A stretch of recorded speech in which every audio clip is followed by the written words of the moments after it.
We're going to have the teens in this class because Natalie's double dipping today. She's teaching one of the young classes. And Enoch, I doubt if you want to go with the little kids. So our class today, last week we talked about the temple and all the problems that came with the temple. From the time Solomon built the temple, it had so many problems. And beginning with Solomon marrying all these women from foreign countries and bringing idols into the temple, and just the amount of corruption and issues with power, and it really spiraled pretty quickly. The temple also was attacked multiple times throughout history. The Ark of the Covenant was taken multiple times. The temple treasury was stripped into and robbed multiple times. The temple was physically attacked multiple times. It was threatened to be attacked multiple times. It was completely destroyed in 587 BC by the Babylonians. During Ezra and Nehemiah's preaching career, they were rebuilding the temple, but there was a lot of opposition to it, both from Jewish people and from foreigners. But they persisted, and they did build the temple. It was kind of short-lived, because then there were all kinds of foreigners who came in, and once again, they were attacking the temple, attacking the Jewish people. And eventually, foreigners, the Gentiles, came into the temple, and they were offering sacrifices to their gods inside the God's temple in Jerusalem. And then the Maccabean Revolt happened in like the 160s BC. They rededicated the temple, and then one of the Maccabees decided that he was going to be high priest. That made a bunch of Jewish people upset, and so you started having all of these divisions. You had the Pharisees, the Sadducees, the Essenes, all these different sects. They were dividing Judaism tremendously. So by the time Jesus came, there was a completely different temple, and this temple was huge. And it was the first time that the temple was not built by Jewish people. It was built by a Roman king, King Herod, who's famous for what in the Bible? Remember the birth narrative of Jesus? King Herod he heard rumors that there was going to be another king, so he had all of the boys aged 2 and younger killed in Bethlehem. So that same Herod was the Herod who built the temple that Jesus went to and that Jesus spent a lot of his ministry at.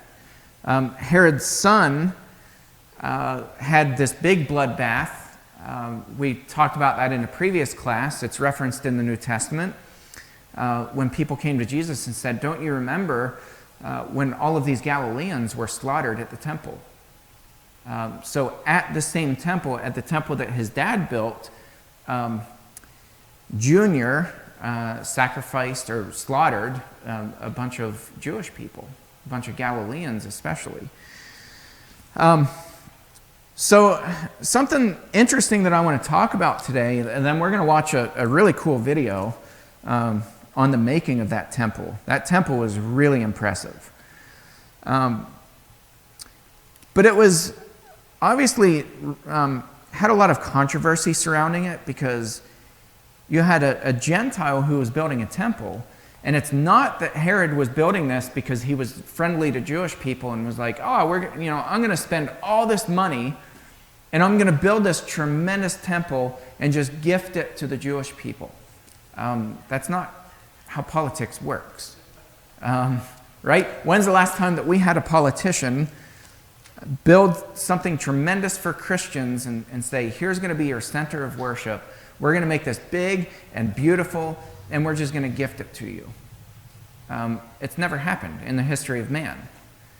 So clearly there was a political agenda behind it.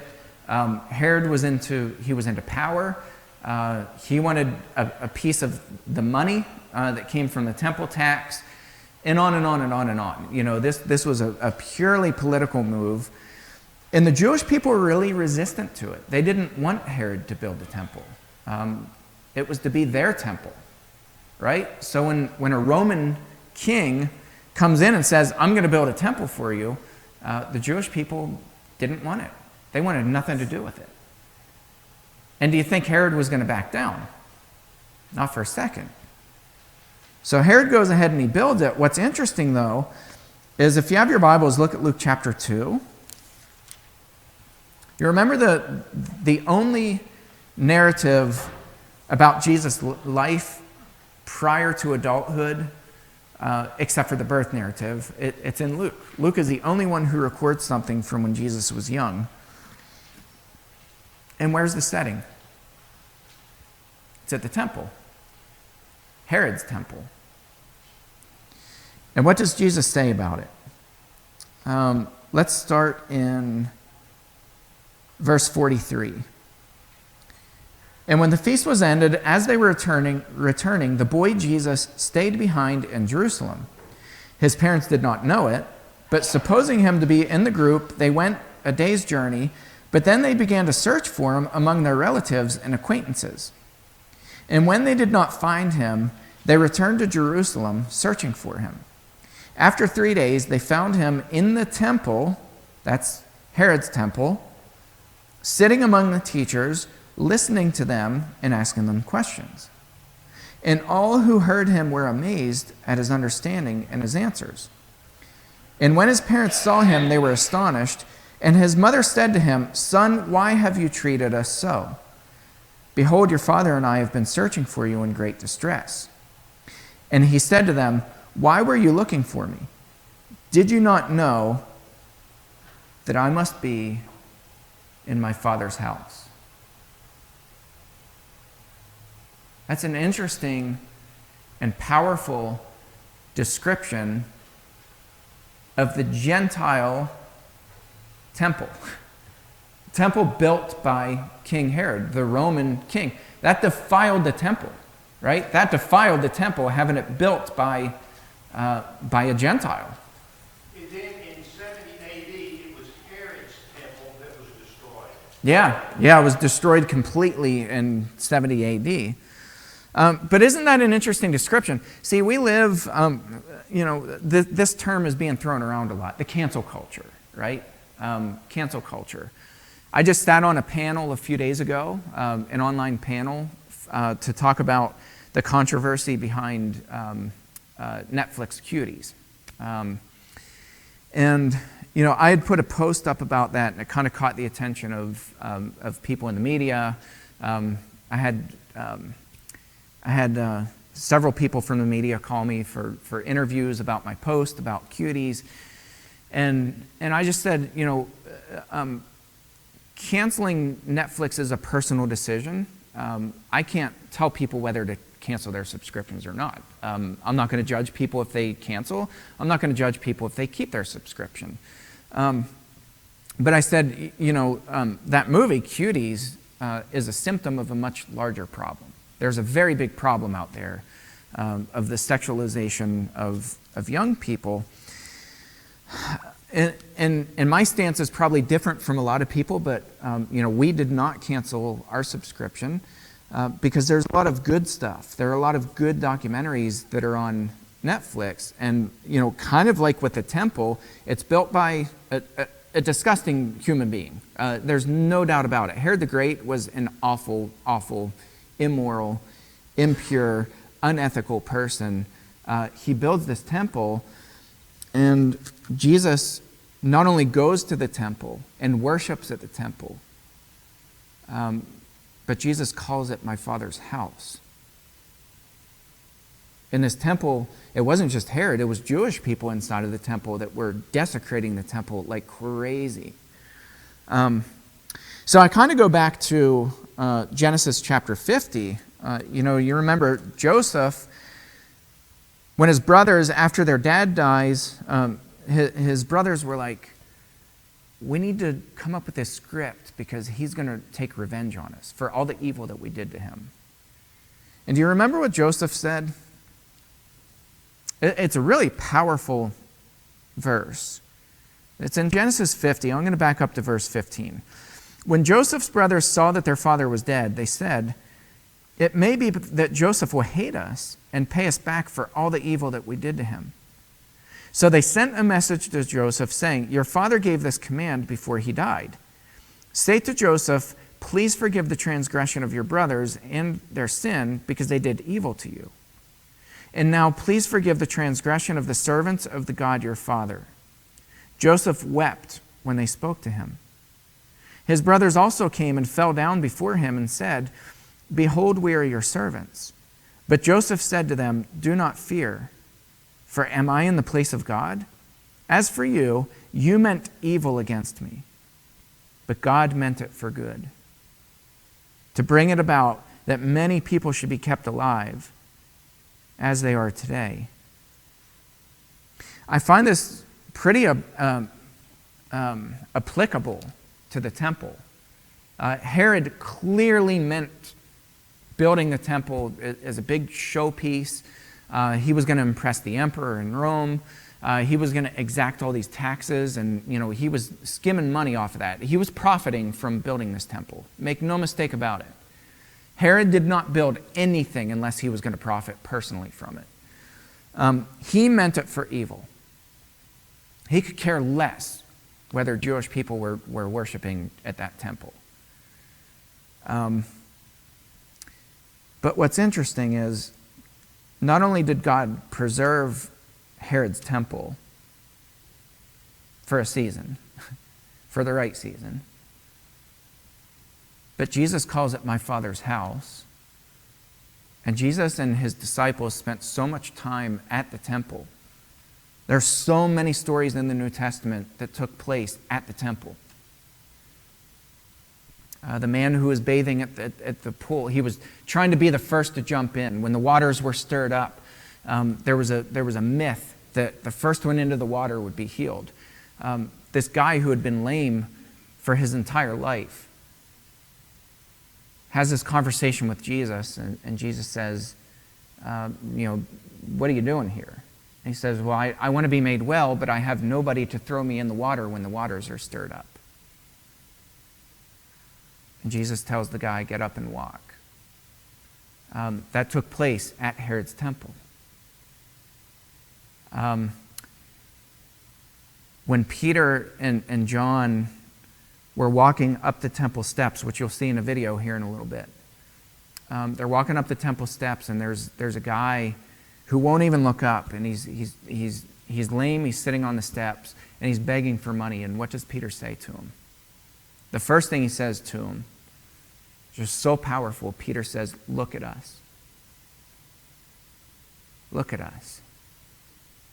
And the guy looks up, and Peter says, "Silver and gold we do not have, but what I do have, I give to you. In the name of Jesus Christ, get up and walk." The guy gets up, walks up the steps, goes into the temple, Herod's temple, and he begins praising. And all the people are like, "Is that not the guy who's been on the steps for all these years, begging for money? The guy who couldn't walk, and now he walks?" And there were 4,000 people who were baptized as a result of that healing that took place on the steps of Herod's temple. There's good and bad in everything. And I think we have the ability to shun evil and to say evil's not okay, but God's going to He's going to find some good in this. And we're going to dedicate whatever this is. In Jesus' case, it was the temple. And we're going to dedicate this back to God. And we're going to reclaim it for the kingdom. Go ahead and show the video. It's about a 15-minute video, and it's on the building of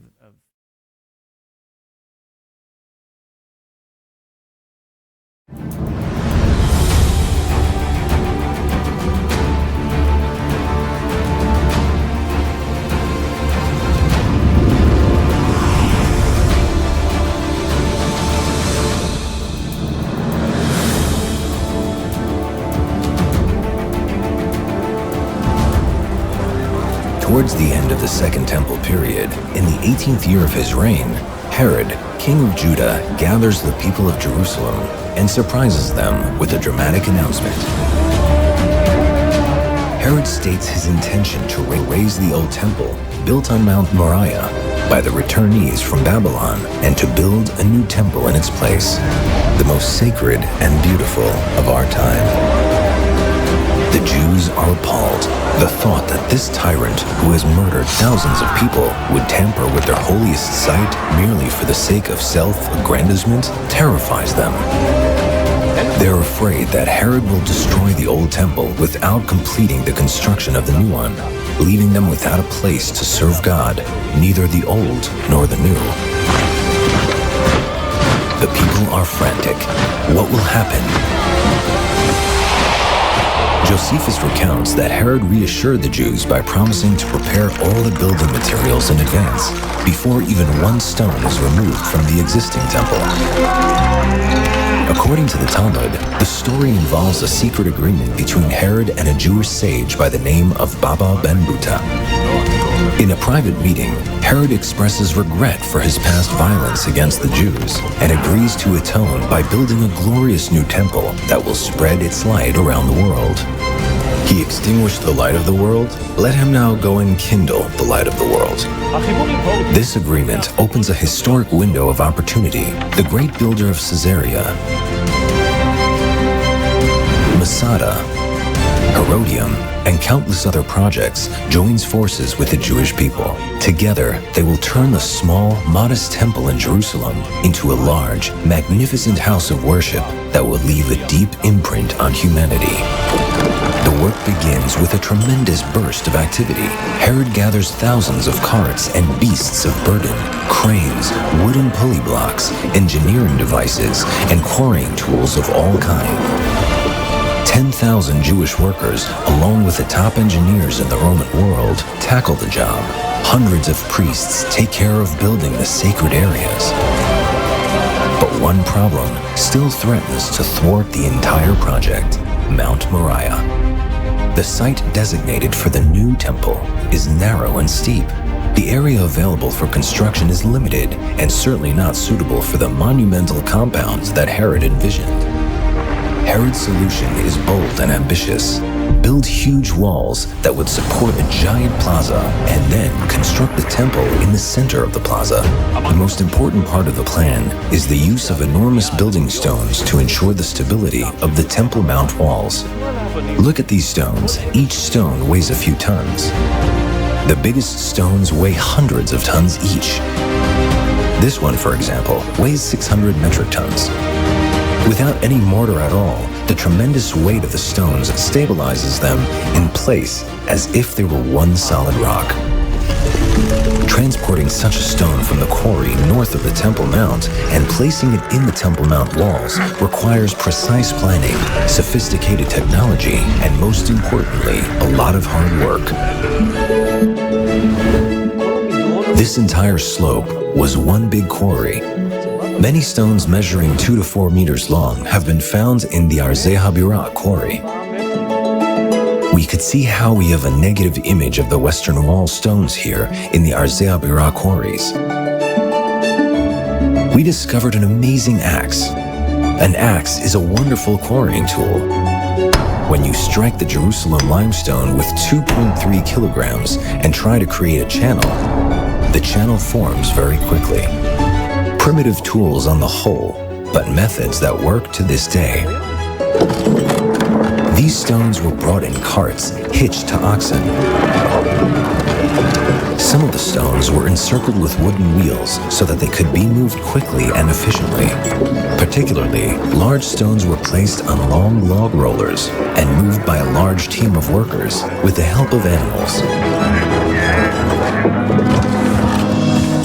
To lift the stones up high, the workers used cranes, pulleys, and sloped earthen embankments. The stones were put in place with the utmost precision. This This was made possible by a technique known as Herodian drafted margin masonry. By creating a border around the stone, the workers could join the stone precisely with the course beneath it and with the stone next to it, producing a perfectly straight row. Each new course of stones was placed a few centimeters deeper than the previous one, as in a pyramid. The way the stones were joined at the corners of the Temple Mount made the structure so strong that it survived even the most powerful earthquakes in Israel over the centuries. Quarrying, transporting, lifting, setting in place. All these jobs require precision like a well-timed orchestra, but this did not always happen. This stone, for instance, fell off the western wall while the work was in progress, and it got stuck here in the drainage channel at the foot of the western wall. For the workers' sake, I hope no one told Herod. Course after course, the walls are built, from the natural rock deep underground to the tremendous height of 30 meters above street level. The dimensions of the Temple Mount are mind-boggling. The western wall that we know is just a small part of a huge wall 500 meters long.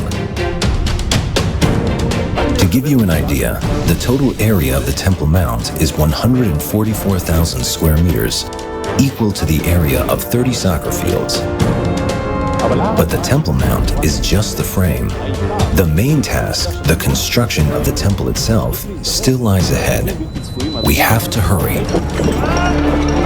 The workers work non-stop, from dawn to dark. Reportedly, even after a night of hard rain, they didn't miss a day's work.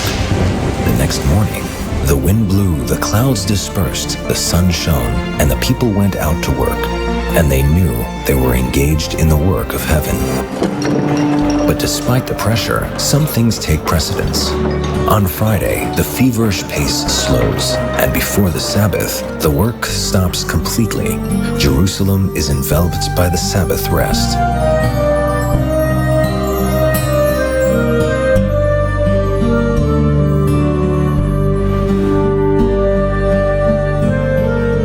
I'm standing here next to a corner of the Temple Mount. This is the cornerstone of the Temple Mount, and it was the first stone that the Romans knocked down after capturing the city when they started to destroy the Temple Mount walls. An inscription was discovered on this stone. It was written in Hebrew, beautiful Hebrew. Let's read it together. For the house of trumpeting too. I'm inclined to agree with those who complete it as follows: for the house of trumpeting to distinguish between the sacred and the profane. And that brings us to Josephus, the historian of that period, who tells us that on the eve of the Sabbath, a priest would go up, trumpet in hand, and blow the trumpet to announce the start of the Sabbath. Whoever was working at the time would stop.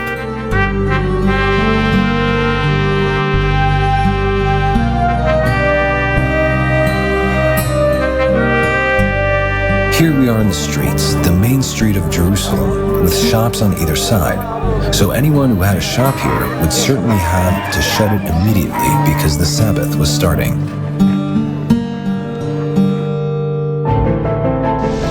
After filling the space between the supporting walls of Mount Moriah with large stone arches, the builders embarked on the next stage, building the huge plaza on which the temple would stand. Tens of thousands of believers from Israel and the diaspora would assemble in this plaza. The plan called for them to stand on a floor decorated according to the finest standards of Roman architecture. From Josephus' writings, we knew that the Temple Mount was paved with multicolored stones. Then tiles began showing up in the material we were sifting from the Temple Mount.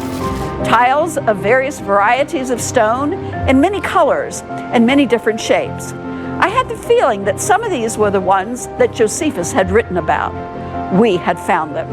This was a fascinating puzzle to assemble. By measuring the sizes and the shapes of the original tiles, I could determine what patterns may have been used. The geometric shapes and brilliant stone colors were right in front of my eyes.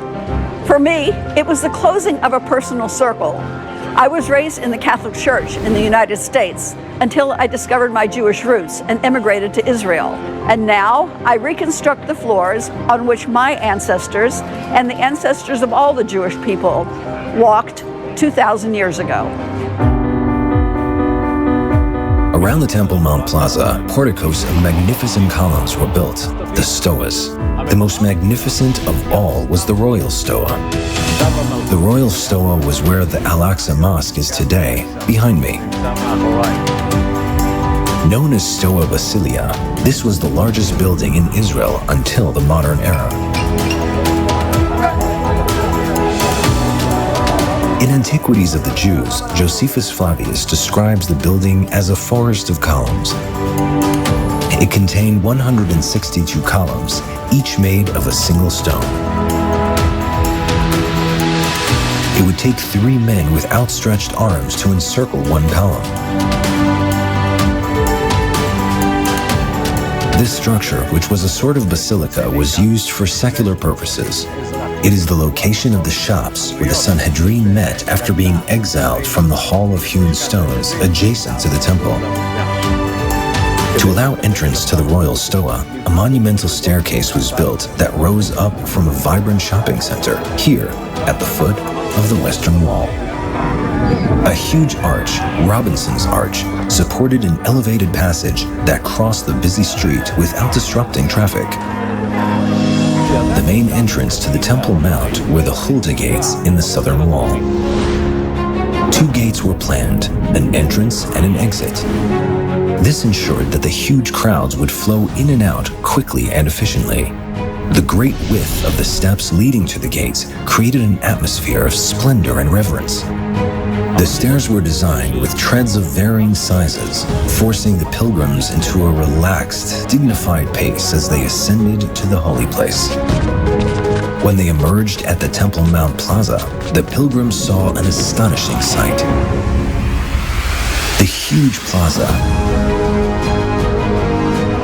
the Stoa, the courts, the ornate gates. At the top of the hill, towering to the heavens, rose the temple building itself. Wide in front and narrow in back, the temple reminded the ancients of a seated lion, his mane facing forward. A grapevine made of sparkling gold leaf curved upward from the entrance to the temple building. Golden adornments shone on the roof as on a royal crown. The construction work was completed in record time. In just a year and a half, the Jews, under Herod's direction, finished building the temple. The residents of Jerusalem looked at their handiwork. Before them rose one of the largest, most magnificent houses of prayer in the entire world. Even Titus, who destroyed the temple, declared it the glory of human creation. Whoever has not seen Herod's building has never seen a beautiful building in their life. Tens of thousands of pilgrims, Jews and non-Jews alike, thronged the new temple to worship the God of Israel. They came from around the world to see the biggest sacred compound ever built. A temple built for an invisible God with no images or idols. Its gates open to everyone. A house of prayer for all nations.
I mean, everything that that man touched was that powerful and magnificent. I think politically he was very smart. From an engineering standpoint, I think he was a genius. I was watching a special on the Discovery Channel about this Japanese architect, wall builder. Mm-hmm. He came over, he built a wall, I think it was somewhere in Texas. And stonework that's required, he did it old school. Yeah. It's this huge wall in Texas that he did. And I was watching them as they were like, each individual stone had to be placed just precisely. Yeah. There was just no room for errors. Mm-hmm. And to do it at such a large scale as that. Yeah. And what impresses me is that he included Jewish builders, and they were dead opposed to it. They were dead opposed to it, but somehow he sweet-talked them, and, he struck a pretty sweet deal. Did any of the structures that he built, are they still, did any of them survive, or were they all torn down just like the temple? I think Masada's in pretty good shape still, isn't it?